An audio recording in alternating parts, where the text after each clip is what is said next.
clothes are kind of funny, her hair is kind of wild and free. Assalamualaikum warahmatullahi wabarakatuh. Halo teman-teman, selamat datang di video kami. Kalian pernah kepikiran gak sih, makhluk sekecil bakteri punya apa aja di dalam tubuhnya? Meskipun ukurannya sangat kecil dan hanya memiliki satu sel, tetapi struktur di dalamnya sangat lengkap loh.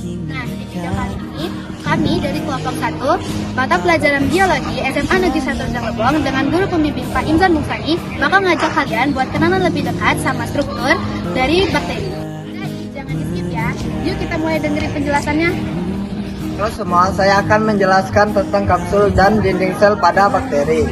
Pertama, kapsul adalah lapisan terluar yang melindungi dinding sel.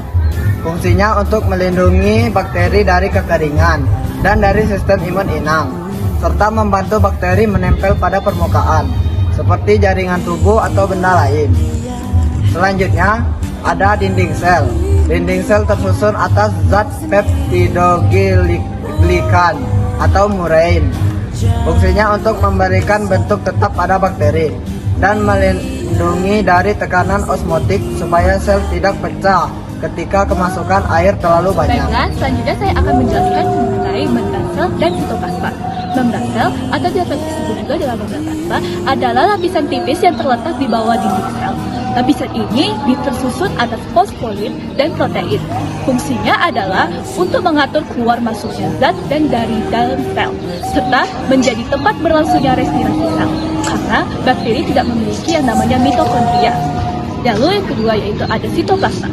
Sitoplasma merupakan cairan di dalam sel, tempat di mana organel-organel berada. Fungsinya adalah sebagai tempat berlangsungnya reaksi metabolisme serta menyimpan berbagai zat seperti zat protein, ion, dan enzim-enzim lainnya. Selanjutnya, saya akan menjelaskan ribosom dan nukleoid. Ribosom merupakan butiran kecil yang tersebar di dalam sitoplasma. Fungsinya adalah sebagai tempat sintetis atau pembuatan protein yang dibutuhkan oleh bakteri. Kemudian, nukleoid adalah wilayah di dalam sel bakteri tempat DNA utama berada. DNA pada nukleoid tidak dibungkus oleh membran, sehingga berbeda dengan inti sel pada makhluk hidup lainnya. Fungsi nukleoid yaitu mengandung materi genetik utama yang mengatur seluruh aktivitas sel bakteri. Selanjutnya saya akan menjelaskan tentang plasmid dan pili. Plasmid adalah DNA kecil berbentuk lingkaran yang berada di luar kromosom utama. Fungsinya yaitu membawa gen tambahan. Misalnya, gen yang membuat bakteri tahan terhadap antibiotik, serta dapat berpindah ke bakteri lain melalui proses konjugasi. Lalu ada pili atau pilus, yaitu rambut-rambut halus yang terdapat di permukaan sel. Pili berfungsi membantu bakteri melekat pada permukaan atau sel lain, dan juga digunakan untuk pertukaran materi genetik antar bakteri. Saya akan menjelaskan tentang flagel dan vesikel. Flagel adalah struktur berbentuk seperti cambuk yang terdapat di bagian luar sel bakteri. Fungsinya adalah sebagai alat gerak, membantu bakteri berpindah tempat untuk mencari nutrisi atau menghindari kondisi yang tidak sesuai. Sedangkan vesikel merupakan struktur kecil berbentuk kantung yang terdapat di dalam sitoplasma. Fungsinya untuk menyimpan atau mengangkut zat-zat yang dibutuhkan di dalam sel. Wah, ternyata banyak banget ya bagian-bagian yang ada di dalam tubuh bakteri. Mulai dari kapsul, dinding sel, sampai flagel, semuanya memiliki fungsi dan peranan masing-masing yang bisa membuat bakteri hidup dan berkembang. Nah, jadi dari video ini kita bisa belajar bahwa meskipun bakteri ukurannya sangat kecil, tapi struktur di dalamnya sangatlah kompleks.